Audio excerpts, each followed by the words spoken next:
नमस्कार, आप देख रहे हैं आजाद समाचार। हम अभी दमोह के एक कस्बा है बकायन, यहाँ पे बहुत ही भव्य और एक प्रख्यात मंदिर है हनुमान जी का। बकायन की शाला के नाम से फेमस है, ऐतिहासिक इतिहास है। और यहाँ पे एक अभी भव्य भंडारा हुआ है जिसके आयोजक हैं पथरिया से पूर्व विधायक लखन पटेल जी।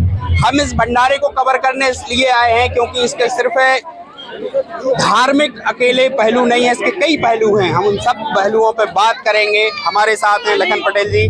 बहुत बहुत स्वागत है लखन जी। बहुत बहुत धन्यवाद, बहुत बहुत धन्यवाद। किस उपलक्ष्य में, मेरा पहला सवाल आपसे यही है कि इस भंडारे का क्या उद्देश्य है? आपके बड़ा आयोजन है, यहाँ लोगों की भीड़ देखने, हुजूम दिखने को जिस तरीके से मिल रहा है, क्या उद्देश्य है इसका?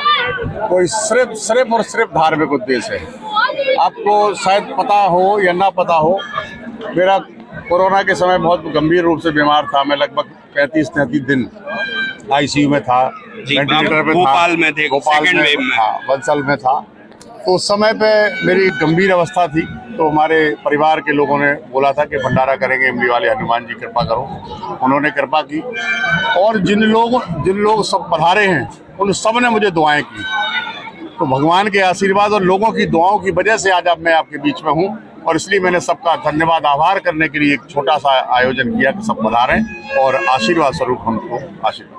आप इसको निजी बोल रहे हैं और बेहद बिल्कुल सेंसिटिव मामला था जब आपकी तबीयत खराब हुई थी, लेकिन अब जिस तरीके से यहाँ भीड़ देखी जा रही है, आज कम से कम 20,000 लोग करीब यहाँ पे आ चुके हैं, से लोगों ने से जानकारी मिली कि जो आयोजक समिति के लोग, तो फिर इसके पूरे विधानसभा के लोग आए और भी जगह से आए, तो फिर इसके राजनीतिक पहलू से लोग क्यों ना इसको माने कि लखन जी कुछ और तैयारी भी इससे अपनी शक्ति प्रदर्शन के तौर पर देख रहे हैं? मैंने बिल्कुल शक्ति प्रदर्शन नहीं है ये। आप जब मैंने कहा ना, जब मैं बीमार था तो हर गांव के आदमी ने, हर जो मेरे समर्थक थे, मेरे कुछ विरोधी थे, उनने भी भगवान से दुआ की कि मैं ठीक हो जाऊं, स्वस्थ हो जाऊं, और उन सबकी दुआओं के कारण मैं स्वस्थ हुआ। इसलिए मैंने सारे लोगों को बुलाया। इसमें कोई राजनीतिक पहलू नहीं है, उसको जरूर लोग जरूर देख रहे हैं इसको राजनीतिक दृष्टि से, लेकिन राजनीति से परे है ये। मैं आपको बता दूं, जिस दिन मैं लगभग 4-4.5 महीने बाद जिस दिन दमोह में आया था, तो मैं घर नहीं गया। पहले इमला वाले हनुमान जी के आशीर्वाद लेकर मैं घर गया, क्योंकि चुनावी समय है और अभी विकास यात्रा चल रही है, और विकास यात्रा के समकक्ष आपका एक आयोजन होता है और लोग इतने तरीके से जुड़ते हैं, तो सवाल होना लाजमी है। आप क्लियर कर रहे हैं, लेकिन फिर भी जो हम लोगों से, जो और भी लोगों से यहाँ बात की है, लेकिन चर्चाओं तो कानाफूसी तो यही चल रही है कि अब ये तो तैयारी की जागी। देखिए, राजनीतिक व्यक्ति होने के कारण इसको राजनीति से जोड़ा जा रहा है। मैं इसको कुछ कह नहीं सकता, परंतु निहित मेरा व्यक्तिगत कार्यक्रम है। जहाँ तक विकास यात्रा का सवाल है, निश्चित रूप से वो राजनीतिक है, और साथ साथ सरकार का कार्यक्रम है वो। तो सरकार के कार्यक्रम के कारण हम लोग गांव-गांव और पंचायत में पहुंच रहे हैं, और जो सरकार की योजनाएं हैं उन योजनाओं को अवगत भी करा रहे हैं। जो उनमें त्रुटियां उनको समझ के ऊपर हम लोग खबर भी कर रहे हैं, और क्रियान्वयन किस तरीके से हुआ, किस तरीके से होगा, वो सारी चीजें। जो पुराने कई ऐसे भवन थे जो मेरे कार्यकाल के बने थे और उनका लोकार्पण नहीं हो पाया, किसी का भूमि पूजन, तो ये सारे के सारे उसमें जुड़े हुए हैं, और वो एक अलग पार्ट है, ये एक अलग पार्ट है। बिल्कुल, ये आपका बेहद निजी मामला है, जैसे धर्म और जो आस्था रहती है, लेकिन अभी क्योंकि आप मिल गए हैं यहाँ पे, और आपका क्षेत्र में हम अभी खड़े हुए हैं, यहाँ पे आपकी विधानसभा के क्षेत्र में आता है। अभी कुछ हाल ही की फिल्मों में यहाँ पे विधानसभा में आपके विकास यात्रा चली, कई गाँव में ये शिकायतें आई हैं कि भाजपा यहाँ नेता तो आ रहे हैं, लेकिन हमारे यहाँ ये समस्या है, वो हम तक पहुँच नहीं पा रही, वो शिकायत कर रहे हैं। इस तरीके के माहौल बने, कहीं विरोध देखने को मिला है इस पे आपको? बिल्कुल, मेरे ही विधानसभा में जहाँ लगभग मैं पथरिया बटियागढ़ ब्लॉक की 59 पंचायतों में से मैं 4-5 पंचायत को छोड़ दूँ, लगभग 54-55 पंचायत में मैं गया हूँ। कहीं कोई ऐसा विरोध नहीं। ये बात जरूर है कि योजनाओं में कहीं ना कहीं कुछ थोड़ी बहुत त्रुटि हो जाती है, कर्मचारियों की वजह से हो जाती है, तो उनको दुरुस्त भी किया गया, और जो त्रुटियां हैं उसको ठीक किया जाएगा। जो गलत करेगा उसके खिलाफ कार्रवाई भी करेंगे, लेकिन जनता के हित में जो भी हमको फैसले लेना पड़ेंगे, हमारी सरकार को जो फैसले लेना पड़ेंगे वो हम जनता के हित में लेंगे, क्योंकि ये सरकार गाँव, गरीब, मजदूर, किसान की सरकार है। जो मजदूर वर्ग है उसको भी ध्यान में रखा गया है, किसान वर्ग, बच्चे हैं, विद्यार्थी हैं, सबको ध्यान में रख के ये सरकार चल रही है। और उसी तरीके से हमारे मुखिया शिवराज सिंह चौहान जी का कहना है कि गांव से लेकर के जो चीज ऊपर आएगी उसको हम ठीक करेंगे और उसकी योजना बना के लोगों को लाभ पहुंचाने का काम करेंगे। तो एक चीज और कहना चाहता हूँ, मैं जब 5 महीने बाद पुनः चेकअप कराने जब अस्पताल गया तो मुझे वो शब्द अभी भी याद हैं। डॉक्टर भारद्वाज ने मुझे देखा, 5-4 महीने मुझे पूरा ट्रीटमेंट दिया, और जब मैं उनके पास गया तो मैंने उनको धन्यवाद दिया कि डॉक्टर साहब आपने मेरा बड़ा ख्याल रखा, आपका बहुत बहुत धन्यवाद। तो उन्होंने जो शब्द कहे वो मैं आपको दोहराना भी चाहता हूँ और आपके माध्यम से जनता का भी आभार करना चाहता हूँ। उन्हें डॉक्टर ने कहा ये कि मेरा कोई रोल नहीं है, आपको सिर्फ आपकी दुआओं ने और भगवान ने बचाया, और उन्हीं दुआओं और भगवान के आशीर्वाद की वजह से आज मैं यहाँ खड़ा हूँ, इसलिए मैं सबका बहुत बहुत आभार करता हूँ। यहाँ अब जैसे बात हो गई है तो अब कुछ आप ही के सवाल मेरे दिमाग में आने लगे कि इन्हीं सब चीज़ों को लेके। कोविड काल में सबसे ज़्यादा प्रभावी अगर दमोह में हमने देखा है तो उसको आपने बहुत करीब से देखा है, आम लोगों ने देखा हुआ है, लेकिन उसमें से आप भी उस हिस्सा में रहे हैं कि आपने वो तकलीफ और वो समस्याएं नज़दीक से देखी हैं। तो अभी भी बहुत समय तो टल गया, निकल गया कुछ समय, उससे लोग रिकवर कर रहे हैं, लेकिन एक आर्थिक वित्तीय व्यवस्था जो होती है, आर्थिक प्रबंधन होता है घरों का, उससे वो बिगड़ गया। अब सरकार लोग आज से देख रहे हैं, अभी फरवरी में बजट आने वाला है, तो सरकार से आप और क्या उम्मीदें ऐसी जो हो लोग कर सकते हैं?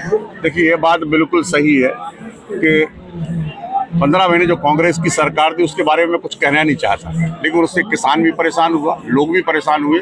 और जो उपचुनाव हुए 28, उसमें आपने देखा 19 सीटें जनता ने जिता के, और ऐसे नहीं जिताया 60,000, 65,000, 80,000, 75,000, यानी आप जनता का आक्रोश समझिए। वो सीट जिस सीट पे 500 और 700 और 1,000 वोट से जीते, वो 65,000 से जीते। जनता का आक्रोश था, जनता का मन था कि सरकार को बदलना है, और उस सरकार को बदल दिया।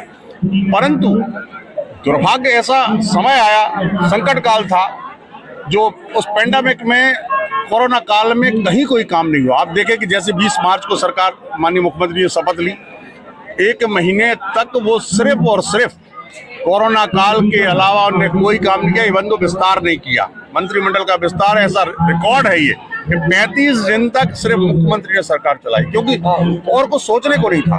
और उस कोरोना काल में आप समझ लीजिए लॉकडाउन हुआ, सारी व्यवस्थाएं बिगड़ गई, गरीब मजदूर परेशान हो गया, किसान परेशान हो गया, सारे के सारे परेशान। देखिए, ये ऐसा काल था जिस काल में पूरी दुनिया परेशान थी, हजारों लाखों लोग हमको छोड़ के चले गए, लेकिन इस सरकार ने अपनी हिम्मत नहीं हारी, अपनी योजना नहीं मारी।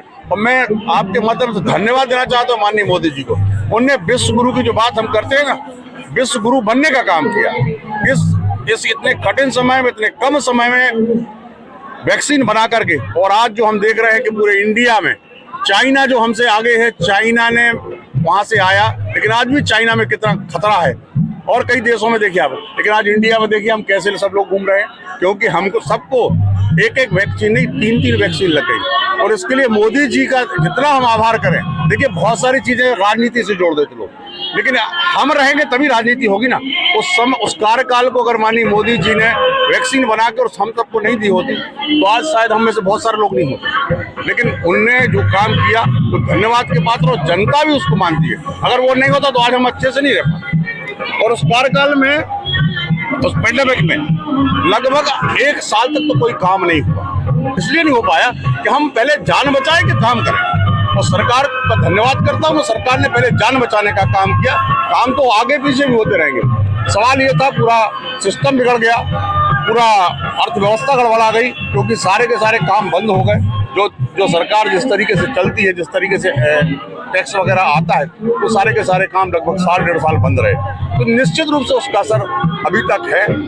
और लेकिन मैं मुख्यमंत्री जी का धन्यवाद करूंगा, उन्होंने कोई चीज नहीं छोड़ी, योजनाएं सारी चालू की। जो योजना कांग्रेस के शासनकाल में बंद हुई थी, उनको फिर से चालू किया, और आज जनता तक लाभ पहुंचा रहे हैं। और अभी अभी आपको पता है, आने वाले 8 मार्च को एक नई बहुत बड़ी योजना, जो इस देश की आधी आबादी है, महिलाएं, उनके लिए 1,000 रुपये महीने की पेंशन देने की घोषणा की। उसका नियम बंद है, जो सब पात्र पाए जाएंगे, लेकिन लगभग माननीय मुख्यमंत्री जी के निर्देश 12,000 करोड़ रुपए का बजट उसके लिए करा गया, और 1 साल में 12,000 करोड़ रुपया हर महिला के घर में पहुंचेगा। बिल्कुल, महिलाओं की स्थिति सुधरनी जरूरी है। किसी भी घर का आधार स्तंभ महिलाएं होती हैं। अब कुछ मैं आपकी निजी जो है आपकी विधानसभा क्षेत्र है जो आप कर रहा है पहले, और अभी आप जहाँ वर्किंग है आप, यहाँ की कुछ बेसिक कोर मुद्दे हैं। कभी यहाँ की सड़कें सबसे जो मुद्दे आ रहे हैं लोगों के बीच में, क्या दिक्कत है? भाजपा की सरकार है, फिर भी लोग अभी सड़कों पर क्या समस्या आ रही है, क्या दिक्कत है? यहाँ स्थानीय प्रशासन से है, क्या सिंक्रनाइज नहीं हो रही चीजें? नहीं, बहुत अच्छा सवाल खड़ा किया आपने। आपको थोड़ा पीछे ले जाना चाहता हूँ। बाकी पीडब्ल्यूडी प्रधानमंत्री की सारी सड़कें ठीक है। आपको पता है मानिक कुशमरिया जी कृषि मंत्री थे, उसके बाद मैं विधायक बना तो मैंने भी 20 सड़कें बनवाई। माननीय कुशमरिया जी ने लगभग 40 सड़कें बनवाई। इस विधानसभा के अंदर, जिले के अंदर लगभग 67 सड़कें मंडी बोर्ड से बनी थी। बीच में ऐसा कार्यकाल आया कि मंडी बोर्ड को सड़कें बनाना बंद हो गई और वो कार्यकाल लगभग 4 साल पहले हो गया। अब इस समय लगा कि ये किसको ट्रांसफर करें, तो अभी नई एजेंसी बनाई है MPRRD, उसमें ट्रांसफर हो गई और उसका बजट भी उसको चला गया, उसकी योजना भी बन गई। मेरे पास सब इंजीनियर वगैरह आए थे और मैं आपके माध्यम से सारी जनता, जहां जहां वो सड़कें खराब हैं मंडी बोर्ड की, वो बरसात के पहले लगभग पूरी सड़कों के टेंडर हो जाएंगे और उनका काम लग जाएगा। DPR तैयार हो गई है, बहुत जल्दी टेंडर लगने वाला। और जो आपने लगाया कि सड़कें खराब है, सड़कें सिर्फ और सिर्फ मंडी बोर्ड वाली खराब हुई, जिसका कारण मैंने बताया, तो वो बहुत जल्दी ठीक हो जाएगा। और अभी लोगों की थोड़ी सी राशन और इन सब चीजों को लेके बात आ रही है कि राशन कम मिल रहा है, कहीं नहीं मिल रहा। तो ये आपकी समस्या आपने देखा होगा, यात्रा में घूमे होंगे, तो ये इनका समाधान किस तरीके से निकलेगा? देखिए, आपने बड़ा ज्वलंत मुद्दा उठाया और आपने मुझे अपनी बात कहने का भी मौका दे दिया। माननीय मोदी जी ने जब से पैंडेमिक शुरू हुआ, जब से ये कोरोना काल आया, 81 करोड़ लोगों के लिए, इस देश की आबादी 135 करोड़, 81 करोड़ लोगों के लिए मुफ्त राशन देने की व्यवस्था की और उसका एक साल का समय था। अभी उन्हें फिर 2023 दिसंबर तक के लिए घोषणा कर दी कि 2023 दिसंबर तक सारे लोगों को जिनको राशन मुफ्त मिल रहा था वो राशन मुफ्त दिया जाएगा। ये बात जरूर है, कई जगह जो 1 रुपए किलो राशन मिलता था, उस राशन में किसी का थंब इम्प्रेशन नहीं आ रहा। वो सबसे बड़ी समस्या है, क्योंकि बुजुर्ग लोग हैं जो उनके अंगूठे घिस जाते हैं, हो जाते हैं। उसको बात भी माननीय मुख्यमंत्री तक पहुंच गई, उसकी व्यवस्था कुछ न कुछ रास्ता निकाल करके और वो समस्या का हल किया जाएगा। और मेरी बात अब शुरू और हो सकती है कुछ चीजों को लेके।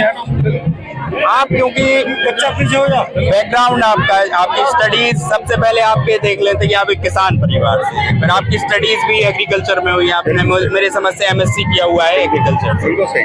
तो किसान को लेके योजनाओं, किसानों को लेके, क्षेत्र के किसानों के डेवलपमेंट को लेके, उनके उद्योग धंधों को लेके और कृषि को फायदे का धंधा, जो सरकार बोलती है कि हम दोगुनी आय और कृषि को लाभ का धंधा, इसको लेके लखन पटेल जी के पास क्या योजना है? सरकार अपनी तरफ से बताती है, वादे हैं, दावे हैं, लेकिन आपको अगर जब आप नेतृत्व में आते हैं तो क्या विजन है आपके पास? देखिए, मैं आपको बहुत जिम्मेदारी के साथ ये बात कहना चाहता हूँ। मैं जब विधायक बना 2013 में, उसके पहले भी मैंने सिंचाई के बहुत सारे काम किए और 2013 के बाद इस विधानसभा के अंदर 4 बड़ी योजनाएं चल रही हैं, जिनके काम भी चल रहे हैं। अभी मैं इसमें था विकास यात्रा में, तो अभी जूड़ी का काम चल रहा है। ऐसे लगभग 2.25 लाख एकड़ की सिंचाई, मतलब 1.25 लाख करीब इस विधानसभा की सिंचाई और 50,000 एकड़ की सिंचाई दमोह विधानसभा की होगी।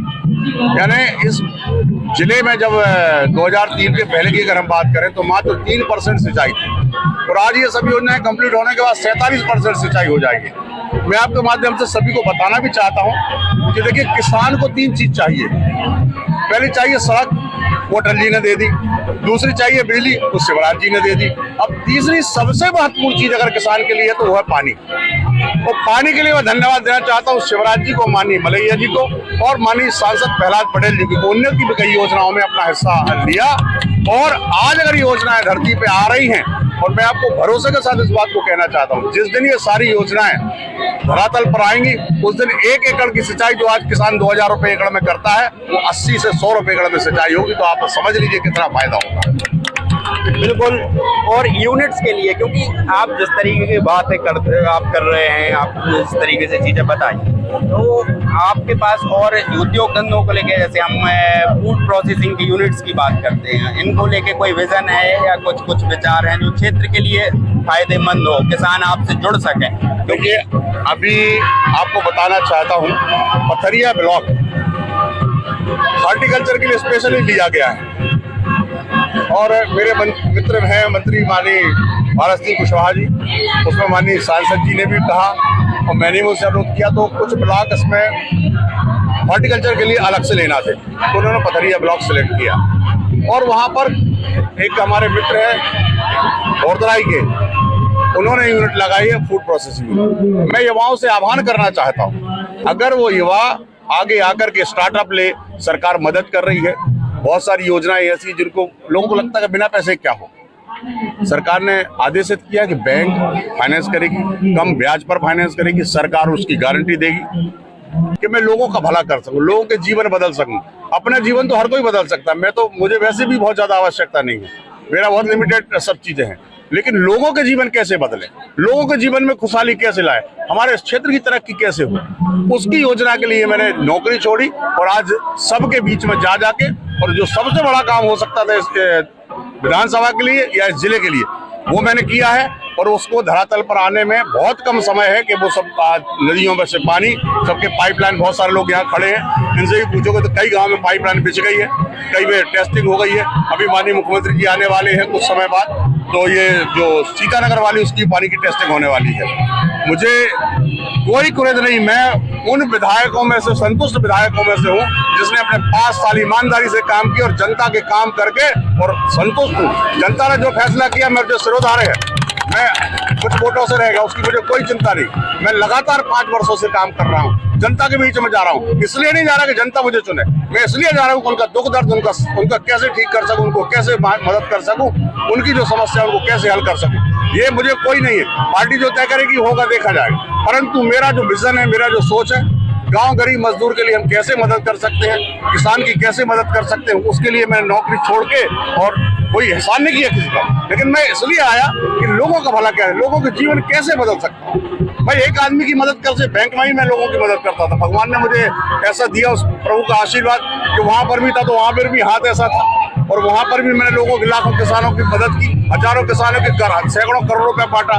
तो वो इसलिए बांटा कि मेरी कलम में ताकत थी, भगवान ने कलम में ताकत दी, बैंक ने कलम में ताकत दी, उस समय भी किया, बैंक में आया तो उसके बाद भी किया, और आज विधायक बना तो कुछ ना कुछ काम करके और जनता का भला करने का काम कर रहा हूँ और आगे भी करता रहूंगा। बेसिकली लगभग ये वैसे एक निजी कार्यक्रम की कवरेज थी, लेकिन सारी चीजें इसमें मिक्स हो गई हैं लोगों के, क्योंकि विकास यात्रा कवर नहीं हुई थी, समय का अभाव था हमारे पास भी और उनके पास भी, तो दोनों चीजें हो गई हैं, एक भंडारा जो उनका निजी मामला था और एक विकास यात्रा। और उम्मीद करते हैं कि हमने जो क्षेत्र के मुद्दे हैं, चाहे सड़क का हो, सिंचाई का हो, रोजगार का हो और बिजली, किसान भाइयों का हो, सारे मुद्दे कवर हो गए होंगे और आप तक के सारे सवाल जिम्मेदार व्यक्ति और पथरिया के पूर्व विधायक लखन पटेल जी तक पहुंच गए होंगे। तब देखते रहे आजाद समाचार, हमें दीजिए इजाजत, धन्यवाद।